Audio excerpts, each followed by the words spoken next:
Hey guys, welcome back to another video. Today we are in a 2026 Chevrolet Trax Active. We're gonna do a 70 mile an hour highway fuel economy test. We're gonna see what this thing gets on the highway. It's rated at 32 miles per gallon on the highway, and it's got a 13.2 gallon tank. So that's roughly 300 to 350 miles of range. I'll put it exactly up here if it gets 32 miles a gallon. Let's get out there and fill this thing up. So we're at pump number 8, so we gotta fill up again at pump 8.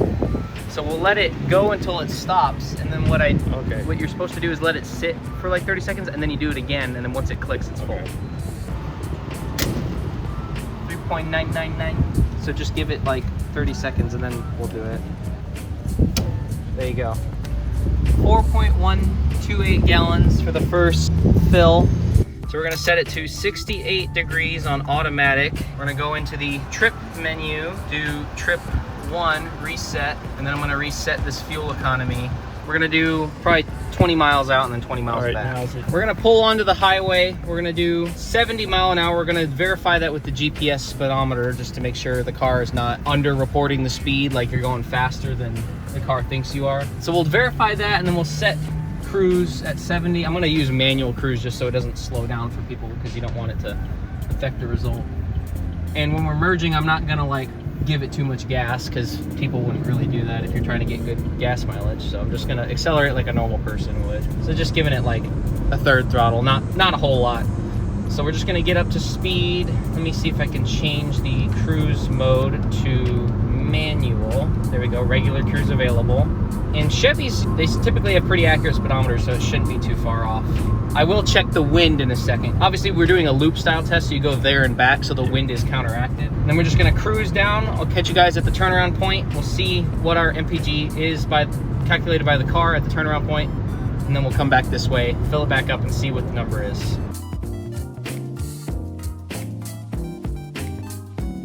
All right, I just checked the weather. We have 7 mile an hour wind from the south, so we're going like northwest right now, and we're coming back southeast.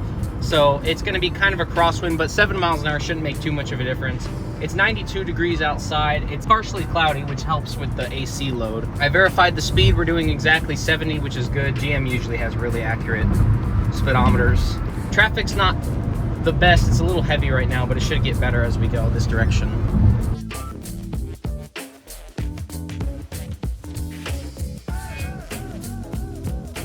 All right, we're almost to the turnaround point. We've been averaging 34.4. Interestingly, we've only used what appears to me like 5 miles of range, because we left at like 372 and now we're at 367, and we've went 22 miles, 22 and a half. So I think we're a lot more efficient than the car expects. I just want to get off the highway here, canceling cruise control. One thing I didn't check when we left was tire pressures. They should be fairly close. We'll check that when we get back. I will say the 3-cylinder engine in this is very quiet on the highway. Like there's no like as you're cruising. Obviously it's not the most powerful engine in the world. It only makes like, I think 137 horsepower. So now we're going back into the wind, so the fuel economy is probably gonna drop, but we'll see what we get when we actually calculate it at the gas pump. But so far, according to the car, it seems pretty good. Yeah, we'll catch you guys back at the gas station, and we're gonna try to avoid this traffic, but yeah, it might not be the easiest thing to do.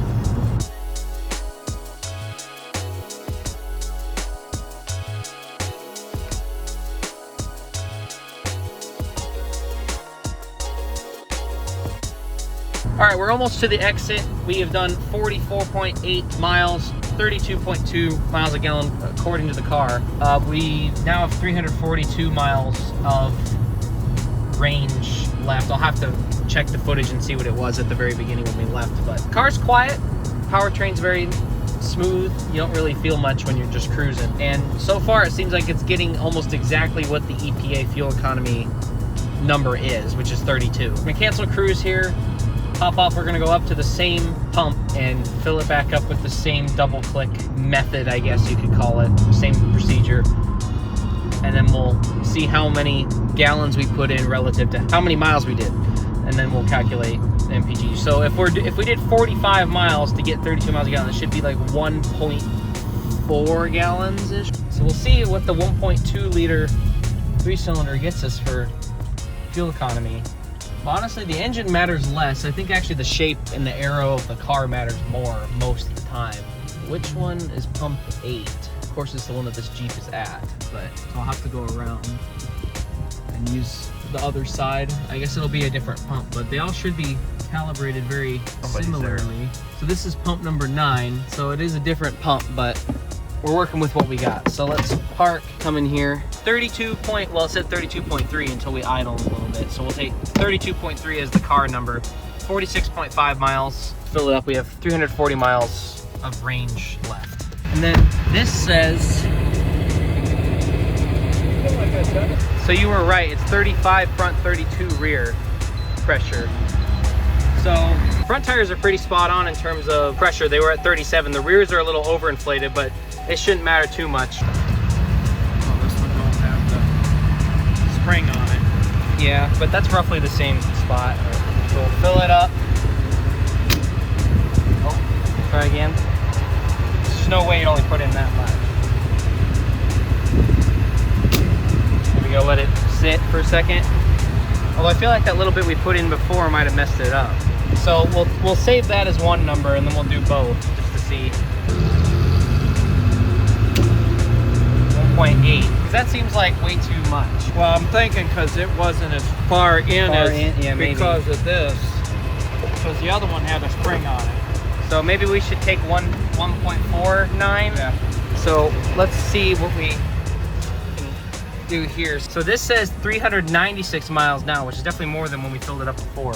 Well, it was 46.5 miles before. Divided by, let's do 1.495, I think.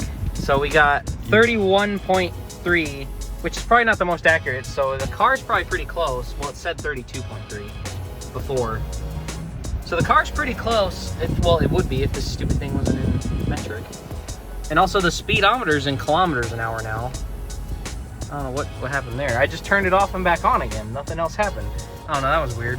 So there was a few complications with this result. Obviously the rear tire pressure was a little bit high and the pump, we couldn't use the same pump because the one that was there was occupied and I didn't want to idle the car for too long. But I feel like the trip computer was fairly accurate because we calculated at 31.1 before the second click. But obviously the pump was different, so I feel like 32 is it's pretty fair to say 32 miles a gallon, and that's what the car is rated for. So it basically did exactly what it said on the tin.